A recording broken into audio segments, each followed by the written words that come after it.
Les vraies voix Sud Radio, 17h-19h, Philippe Rossi. Les vraies voix sont de retour sur Sud Radio avec le magistrat honoraire Philippe Bilger. Philippe David est avec nous. Françoise Degois, aujourd'hui, c'est son jour. On est mercredi. Place au débat des vraies voix. Et notre premier débat, écoutez ce qu'a dit hier le ministre de l'Intérieur, Gérald Darmanin. Ça m'a toujours choqué d'entrer dans un hypermarché et de voir qu'il y avait en arrivant un rayon de telle cuisine communautaire et de telle autre à côté. Voilà, en tout cas moi c'est mon opinion, c'est comme ça que ça commence, ce communautarisme. Et moi je pense que le capitalisme français, le capitalisme mondial a une responsabilité. Alors, le ministre choqué par les rayons communautaires et vous, le rayon halal et cachère dans les supermarchés, est-ce que ça vous choque? Vous dites oui à 57% sur les réseaux sociaux, notamment le compte Twitter de Sud Radio, 0826 300 300. Êtes-vous choqué par les rayons communautaires au supermarché comme Darmanin? C'est le duel des vraies voix. C'est l'heure du duel. C'est l'heure du duel et pour ce duel, on accueille Jacques qui nous appelle de Paris. Il est à Paris, Jacques. Bonsoir, Jacques. Oui, bonsoir, Sud Radio. Mais bonsoir. Écoutez, à vous, Jacques. Alors, vous allez débattre avec nous. Françoise Degois va vous répondre dans quelques instants. C'est le duel Jacques. Des vraies voix. Choqué ou pas donc par les rayons cachers ou halal, mon cher Jacques? Écoutez, ça fait 50 ans qu'on dit qu'on est choqué de voir du communautarisme se révéler, s'amplifier. Il faut aller au marché en plein air à Avignon ou à Aix-en-Provence et il y a des pancartes qui sont écrites en arabe. Moi, j'ai rien contre. Mais je demande aux Français d'aller là-bas et de voir si les pancartes sont écrites en français. Donc, s'il y a réciprocité, oui, mais en l'occurrence, non. Et ça encourage le communautarisme. Mais ça fait 50 ans qu'on le dit. Et nos politiciens, je crois qu'ils sont là surtout pour essayer de gérer des solutions ou d'en trouver. Depuis 50 ans, on n'a rien fait. Donc, c'est une situation de fait. Et les gens qui sont en face de nous et qui voudraient nous imposer leur mode de vie, eux, ça les encourage. Alors, ça ne vous choquerait pas, par exemple, si demain, on interdisait les rayons cachers et halal dans les supermarchés? Ça ne vous choquerait pas? Non, attendez, d'abord, c'est différent. Cachère, c'est une méthode pour tuer l'animal. C'est pareil. Il y a des magasins qui sont cachères pour les juifs. Ça, c'est leur tradition. Ils ont monté leur magasin cachère. Mais il y a des boucheries halal aussi pour les musulmans. Et il y a des magasins halal aussi. Et donc... Mais dans les hypermarchés, c'est vrai que j'ai entendu Darmanin dire que le capitalisme, quand même, était dans une exploitation de faveur d'un communautarisme. Alors, bon, peut-être qu'il faut s'adapter, mais je suis quand même choqué que quand je vais sur le marché d'Avignon ou d'Aix-en-Provence, il y a des pancartes, il n'y a plus de Français. C'est écrit en arabe. Alors Françoise Degois pour répondre à Jacques. Je m'inscris en faux dans ce que vous dites parce que pour aller très souvent et venant du Var et de Marseille, j'ai vu quelques pancartes, mais il n'y a pas plus que ça. Donc je pense qu'il faut peut-être un peu garder la mesure. Ensuite, ce que je trouve intéressant dans ce que vous dites, c'est la nuance que vous faites entre le halal et le cachère. À l'évidence, Gérald Darmanin, qui n'est pas un idiot, c'est qu'il a tapé juste. Il veut frapper l'opinion sur cette idée qui est complètement absurde. On est dans une république, un état de droit où la laïcité dit qu'on a le droit de croire ou de ne pas croire. Il y a des préceptes religieux dans la religion juive pour les juifs pratiquants, dans la religion musulmane. Je rappelle que sur le halal, c'est un peu le même principe que sur le cachère dans la façon dont la bête est tuée. Il ne faut pas que la bête souffre. Alors les juifs et le rabbinat regardent ça véritablement, mais il n'y a rien de heurtant. Ce qui m'intéresse chez vous, en fait, c'est que au nom de la laïcité, finalement, vous faites une différence entre les deux. Le cachère, ça vous gênerait pas trop dans un supermarché, mais le halal vous gêne. Mais moi, ça ne me gêne absolument pas. Qu'est-ce que vous faites avec Attendez, je termine, Jacques. Qu'est-ce que vous faites avec les menus asiatiques? Qu'est-ce que vous faites avec tous ces rayons? Les gens le ont vegan, le droit, par exemple, dans les supermarchés. gens ont le droit de respecter des préceptes alimentaires et religieux, et ils ont absolument le droit de pouvoir les trouver à l'endroit où ils font leurs courses.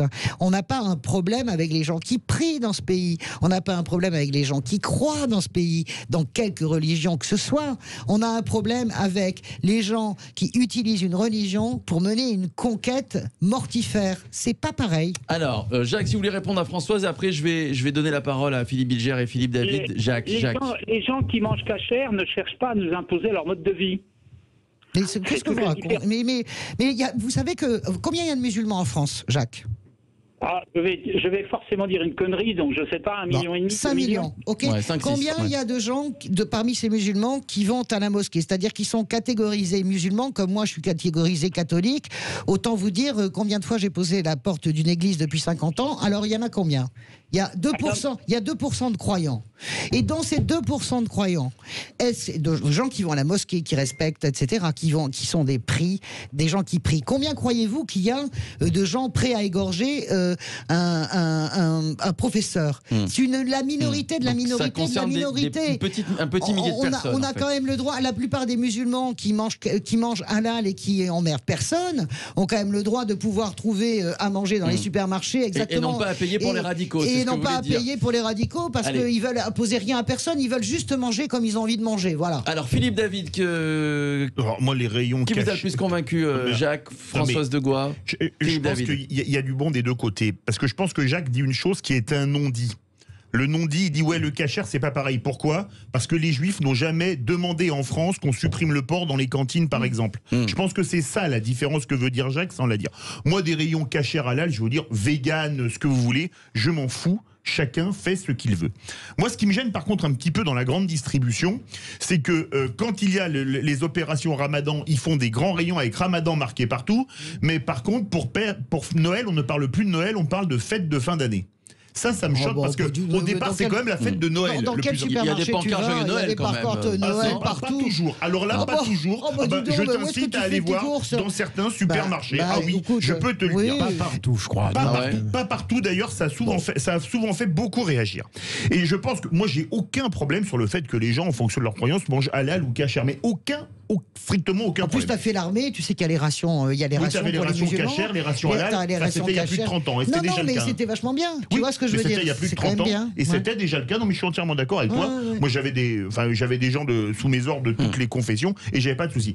Par contre, ce qui me pose problème, et là c'est vrai, c'est moi je suis pour l'abattage avec un minimum de douleur pour la bête, et ça, moi je serais pour qu'on mette, et je fais juste cet aparté, l'étourdissement obligatoire des animaux pour être abattus en France. Je suis d'accord avec toi. Et pour tout le monde. Et pour tout le monde, bien sûr. Philippe Bilger. Oui, Alors, pas simplement les musulmans. Oui, on est bien d'accord. sûr, mais pour tout le monde. Moi, j'ai écouté Gérald Darmanin et je l'ai trouvé très bon. Là-dessus, franchement, j'économiserai un peu mes indignations. D'abord, je n'y connais pas grand-chose. Je ne me suis jamais vraiment penché sur le problème de ces viandes.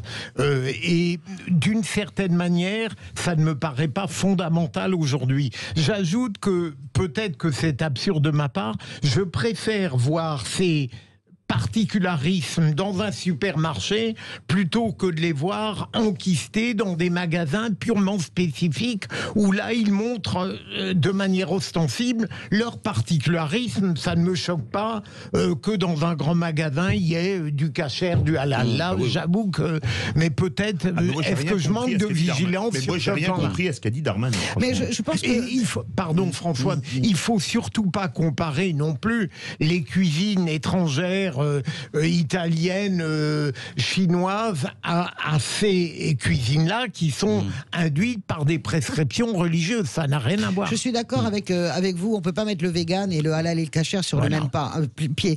Moi, je pense que Gérald Darmanin, il a corrigé, il a expliqué moi ce que je veux, c'est que les gens se mélangent, etc. C'était complètement vaseux. En fait, il dit que ça incite au communautarisme. C'est un début d'incitation. Gérald Darmanin, ministre de l'Intérieur, est-il le même que Gérald Darmanin, qui était maire du Tourcoing, qui a désenlisé le dossier de la grande mosquée, qui a fait comme les copains, pardonnez-moi, c'est-à-dire avec une forme de caressage dans le sens du poil de toutes les associations musulmanes de sa ville. Donc faut arrêter. Il a fait ça. À une époque, il disait même pas de mal du CCIF. Oui, c'est de la démagogie pure. C'est de la démagogie pure. Mais c'est quelque chose qui est fait justement pour frapper l'opinion. Sauf que pour moi, c'est une erreur fondamentale. Vous avez une Marine Le Pen, je ne sais pas si vous avez pu observer la métamorphose actuelle de Marine Le Pen. Elle est calme, elle est posée, elle donne le sentiment, ce qui est quand même assez rare, de maîtriser ses dossiers. Elle s'énerve pas, elle parle, elle excite rien ni personne. Donc, face à ça, vous avez maintenant le piège d'un gouvernement, c'est dans ces cas-là d'en faire trop ou pas assez. Au début, c'était plutôt pas mal ce week-end, et là, je pense que la marmite Darmanin déborde. Merci à vous, Jacques. Vous n'êtes pas convaincu, Jacques, pardon. Mais... Alors, je pense qu'on ne peut pas donner la parole à des gens qui veulent nous imposer leur mode de vie Et si on commence par les rayons halal ou kasher, c'est un début. Et à partir d'un instant, on laisse des gens s'exprimer au nom de leur mode de vie qu'ils veulent nous imposer. Moi, j'ai pas de problème avec les jaunes, les verts, les rouges, les blancs, les juifs, tant qu'ils veulent pas m'imposer leur mode de vie. À partir d'un instant où ça devient une guerre et qu'ils veulent me l'imposer, là, je suis d'accord. Est-ce que vous pouvez convenir, Jacques, juste une minute, est-ce que vous pouvez convenir qu'on parle là d'une minorité de la minorité et que la quasi-totalité des musulmans de France s'en foutent comme de l'an 40 de la charia? Oui, l'an 40, il y avait 2000 Allemands pour contrôler la France. 2000 Allemands pendant la Deuxième Guerre mondiale. Si vous avez 2000... Ah non, il y en avait beaucoup plus. Non, il y avait l'armée d'occupation d'Allemagne, c'était 80 000. Non, 400 000, je crois. 80 000 au début. Ouais, Bon. On ne peut pas laisser une minorité nous imposer sa vision du mode de vie qu'elle a envie de voir. C'est peut-être aussi, Jacques, grossi par les médias, les réseaux sociaux, C'est Twitter, vraiment Facebook. grossi parce que C'est surtout ça, je pense, Jacques. Regardez, quand vous parlez, vous avez des copains musulmans, vous aussi d'origine musulmane. Ils sont considérés comme musulmans dans une sorte de, comment dirais-je, de rapidité et de synthèse trop rapide, pour reprendre l'expression de Philippe Bilger sur un autre sujet. Mais ils sont musulmans et croyants comme je suis archevêque, je le redis. Est-ce qu'on doit qualifier les musulmans de musulmans? Non, ils sont citoyens français d'origine musulmane. Mais est-ce que moi je dis Jacques le catholique ou est-ce que je dis Abraham le juif? Non, je dis Abraham le français. Comprenez? Oui, Françoise, en même temps, notre auditeur, c'est peut-être là le distinguo très subtil. On prête aux musulmans une emprise presque nécessairement politique. Je suis d'accord. Qu'on ne prête pas au judaïsme. Voilà. Et pourquoi? Mais parce que malheureusement, il y a les attentats. Voilà. Il n'y a pas d'islam modéré. Allez, merci à vous, Jacques. Si, il existe. Alors, à Kazan, je vous invite, il faut voyager. Vous connaissez peut-être la Russie. L'islam qui est pratiqué, par exemple, dans la ville de Kazan, c'est un islam extrêmement ouvert. N'imaginez pas, alors la majorité, vraiment, je parle d'Arabie Saoudite parce que le wahhabisme, mais vous avez plein d'endroits dans le monde où l'islam est pratiqué de façon ouverte. Voilà, ouverte. Allez, merci à vous, Jacques.